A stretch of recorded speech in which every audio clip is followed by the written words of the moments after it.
ٹھیک ہو گیا جی، یہ حدیث ہو گئی 44-25، آپ نے حدیث بھی دیکھ لی، انجینئر صاحب کی بات بھی سن لی۔ اب آئیے آگے چلتے ہیں۔ آگے کیا ہے؟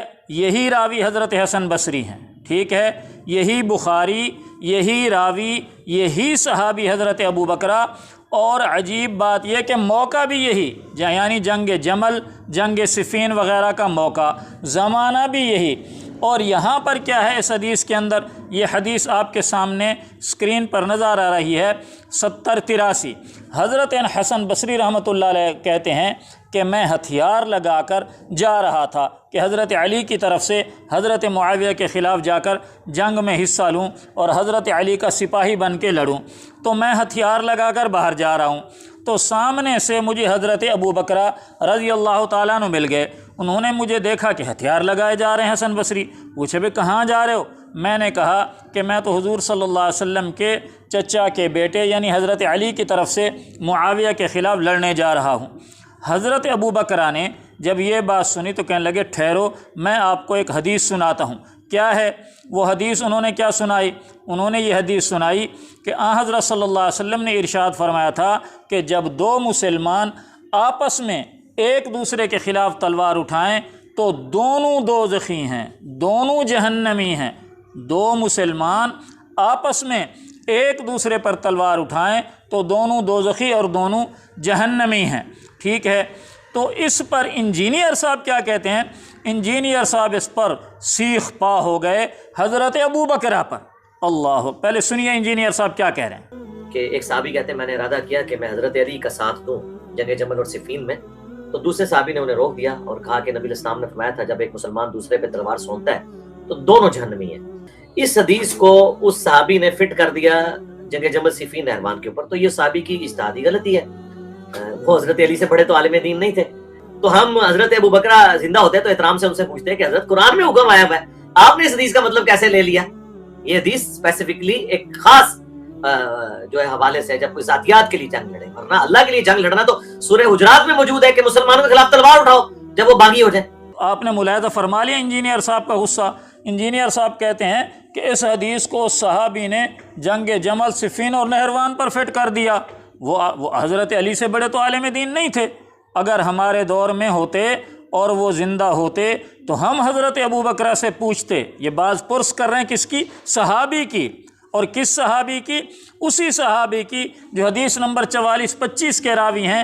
وہاں چونکہ حضرت عائشہ کے خلاف مواد مل رہا تھا انجینئر صاحب کو، تو وہاں ان صحابی کی تعریف کر رہے ہیں، اور یہاں کہہ رہے ہیں کہ حضرت ابو بکرہ زندہ ہوتے تو ہم ان سے پوچھتے کہ حضرت آپ نے یہ مطلب کیسے لے لیا کہ دو مسلمان ایک دوسرے کے خلاف تلوار اٹھائیں تو اس کا تعلق اس جنگ جمل صفین نہروان سے ہے؟ اس سے تو اس کا تعلق نہیں ہے، بلکہ اس حدیث کا تعلق تو ذاتی دشمنی سے ہے کہ اگر کوئی ذاتی دشمنی کی بنا پر، لسانیت کی بنا پر ایک دوسرے کے خلاف تلوار اٹھاتے ہیں تو ان میں سے دونوں جو ہیں جہنمی ہیں، دوزخی ہیں۔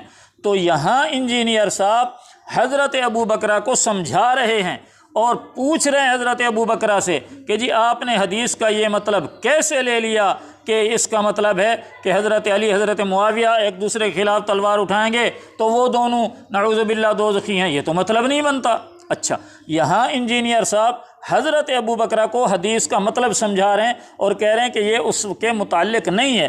تو یہی انجینئر صاحب ہیں، تو میرے بھائی آپ نے وہاں کیوں نہیں کہا کہ ہم حضرت ابو بکرہ سے پوچھتے کہ کافر عورت والی حدیث آپ نے ام المومنین حضرت عائشہ پر کیوں فٹ کر دی؟